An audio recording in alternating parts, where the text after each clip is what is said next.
ሰላም ጤና ይስጥልን ውድና እየተከበራችሁ የዩቲዩብ ቤተሰቦቼ እንዴት ናችሁ? ሰላም ናችሁ ወይ? እኔ ያለው እግዚአብሔር ይመስገን እጅግ በጣም ደህና ነኝ። ቤተሰብ ሁላችሁም በያላችሁበት የእግዚአብሔር ሰላም ይብዛላችሁ። ሁላችሁንም በያላችሁበት እግዚአብሔር ይጠብቃችሁ።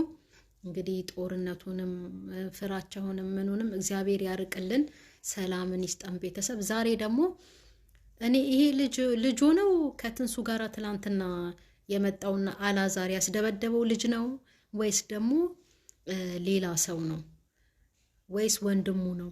ምንም ያ ልጅ እኮ ጸጉር እንደዚህ እንደ ልጁ ጸጉር የለውም አይደል?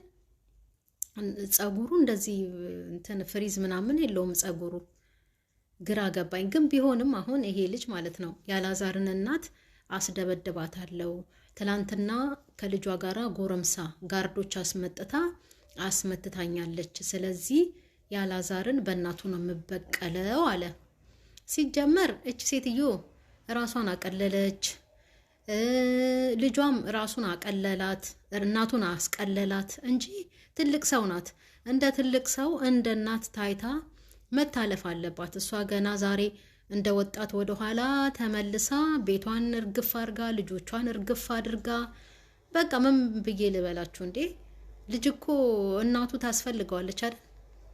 ያውም ሀገር ውስጥ ሆና በስደት ላይ እንኳን ያው እነሱንም ለማሳደግ ምናምን ሲባል እናትና ልጅ ይሄ ግዴታ ነው፣ ይለያያል። ግን እዛው ኢትዮጵያ ውስጥ አጠገባቸው ሆና ለልጆቿ ፍቅር ያልሰጠች የቀለለች ቅሌታም የሆነች እናት ናት። ለባልየው ፍቅር ያልሰጠች እንዴ! ባልየው ቆይ ማርያምን መቼም አሁን እነሱ እንደው ከሆነ ነገር ራቁ ዝም ብለው ነው ባሊና ሚስትነታቸው አይባልም። አይፈልጋትም፣ አብሯት መተኛት አይፈልግም ወይ ደግሞ እሷ አትፈልግም ነው። ዝም ብሎ የላይ ፍቅር ነው፣ ስሜት የለም። ይሄን ያህል እንደገና ደግሞ አመት ባልም እንትን የሆነ ይዘገጃጃል አይደል እንዴ? አሁን ወር ምናምን ነው የቀረው። ምንም ቢሆን የሆነ ነገር ለአመት ባል ጉድ ይባላል። እና ቤቷን ድፍን አድርጋ የልጇን ቤት እያፈረሰች ደግሞ እያፈረሰች አይደለም፣ ለገንዘብ ዶላሩ ብሩ እንዲቆጥርላቸው ከልጇ ቄጥቄጥ ስር ጎረምሳ ይዞ ሲመጣ ልክ እሷም እንደ ጎረምሳ ደረቷን ገልብጣ የምትሄደው ነገር። ስለዚህ እቺ ሴትዮ ራሷን አቀለለች። አላዛርም እናቱ እንድትቀል ያደረጋት። የእውነት ለምን ጥንቅር ብሎ አይቀርም? እኔ እናቴን ሚዲያ ላይ ያውም ይሄ ሁሉ ስድብ እየወረደባት ማለት ነው እናቴን ይዤ አልወጣም። ለምን የፈለገ ነገር ጥንቅርቅር ብሎ አይቀርም? እኔ እናቴን እያሰደብኩኝ የዩቲዩብ ብር እየሰበሰብኩ ሰርጊ ልደግስ አላዛርም ብሆን አላደርገውም። እና ራሷን አቀለለች። ልጇም አላከበራትም አላስከበራትም፣ አቀለላት። ስለዚህ ይሄ ደግሞ ዛሬ የመጣው ወንድማችን እሷን እንደ ትልቅ ሰው አይቷት እንደው በቃ ዝም ብሎ ማለፍ እንደ እናቱ አይቷት ማለት ነው። ምክንያቱም በቃ አንዴ የተመታች ናት እቺ፣ አንዴ የወረደች የሰው አፍ በስድብ ያወረዳት። የእውነት ክፉ ንግግር ከዱላ ይበልጣል። እሷ አላወቀችውም እንጂ ያ ሁሉ ውርጅብኝ እየወረደባት ልክ እንደ ወጣት እንደ 18 ትንሱ እንኳን እንደው አንገቷን ደፍታ ነው እኮ የምትሄደው። ማርያምን ቀና ብላ እንኳን እንትን አትልም። እሷ ግን ግልብጥ አርጋ ደረቷን እንደ ልጇን እየተከተለች ትመጣለች። ስለዚህ ራሱን ያቀለለ ሰው፣ ራሱ የተመታ ሰው የሰው ዱላ አያስፈልገው።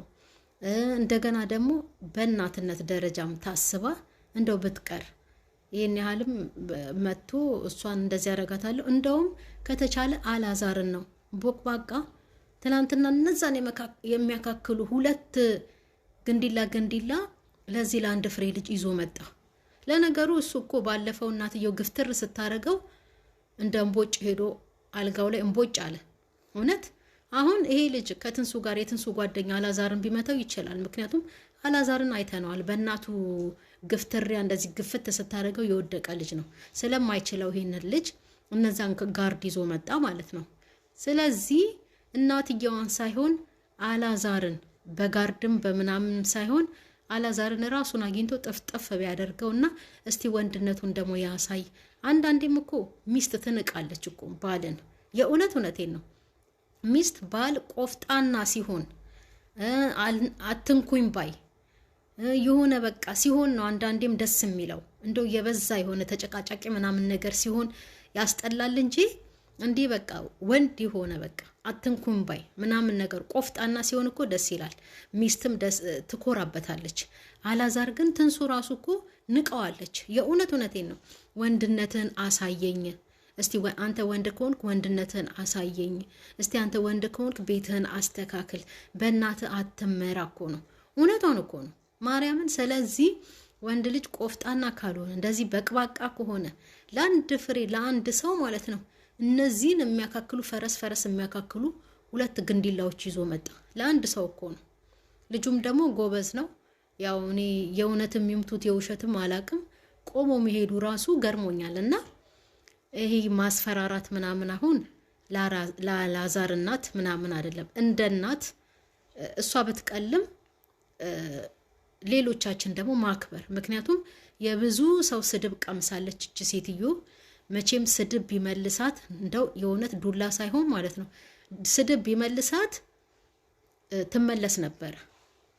ሰው ጠይፎ ናት። ብትሳደቡ ምንም ብትሉም ምንም አታመጡም ብላለች ባለፈው ማለት ነው። ስለዚህ ማለት ነው እሷን አንድ የሰው አፍም ስለመታት ማለት ነው ዱላ ምናምን አያስፈልጋትም። ቤቷን እርግፍ አርጋ ልጆቿን እርግፍ አርጋ። ልጆች እኮ ይናፍቃሉ አይደል እንዴ ህፃኗ ባለፈው ትምህርት ተዘግቷል ብላ 1-3 ቀን አብራት ነበረች። አሁንስ እሺ ህፃን ናት። እችን አንድ ፍሬ ልጅ የእናት ጉያ አይናፍቃትም እንዴ? ሰውስ ምን ይላታል? ባሏስ ነይ አይላትም? እሱ ደግሞ ምን አይነት ነው? ነይ ቤትሽን ሰብስቢ እኔም ፈልግሻለሁ አይላትም? የእውነቴን እኮ ነው ወይስ ምንድነው? መቼም እነሱ አይጾሙም፣ ጴንጤዎች ናቸው፣ አይጾሙም። ብትጾምማ የፈለገ ነገር የግዴታ ኦርቶዶክስ ስለሆነች አይደለም፣ ጴንጤ ሆና እንኳን ብትጾም ማለት ነው እችን ጾም በሰላም ታሳልፋት ነበር። ያልሆነ ጋጥ ወጥ የሆነ ስራ ይዛ እየመጣች የምታስጠላ ነገር። ባልየው አይፈልጋትም፣ አብሯት መተኛት አይፈልግም። የእውነቴን እኮ ነው ጌታን እንዴ ነው ወይስ እነሱ በቃ እንዋደዳለን እንፋቀራለን ምናምን ነገር ሰው ይስማልን የላይ ነው። አንድ ቤት ሲሆኑ እሷ ሶፋ ላይ እሱ አልጋ ላይ፣ ወይ እሱ ሶፋ ላይ እሱ አልጋ ላይ ነው፣ ለብቻ። እዚህ ሀገር አሁን ሲለያዩ ልጆች ካላቸው ለልጆቻቸው ሲሉ አይፋቱም፣ ግን መኝታ ይለያሉ። አጠገቡ አደርስም አጠገቡ አይደርስም፣ ተለያይተዋል። ለልጆቻቸው ሲሉ ግን አንድ ላይ ነው የሚኖሩት። ስለዚህ የአላዛር እናትና ባሏ እንደዛ ሆነው ነው ወይ እንደዚህ ሆነው ነው ወይ እንጂ መቼም አንድ ጤነኛ ሰው ባለትዳር የሆነ ሰው ቤቱን ልጆቹን እርግፍ አድርጎ ባሌ ይፈልገኛል እንኳን አትልም እንዴ? በዚህ ደረጃ አዲስ አበባን ማካለል ገና እንደ ወጣት እንደ አንድ ፍሬ ልጅ። የእውነቴን እኮ ነው። በጣም ነው የታዘብኳት። ሁላችሁም ናቸው የታዘባችኋት። ትንሱ እንኳን ስትናገር እኮ ትንሽ አንገቷን ደፋ አድርጋ ነው የምትናገረው። ይቺ ግን እንደዚህ በቃ አለ አይደል ደረቷን ገልብጣ አምባገነን ምናምን ነገር በቃ እንደዛ ናትና እሷ አንዴ የሰው አፍም መቷታል። ክብሯን የጣለች ሴት ናት።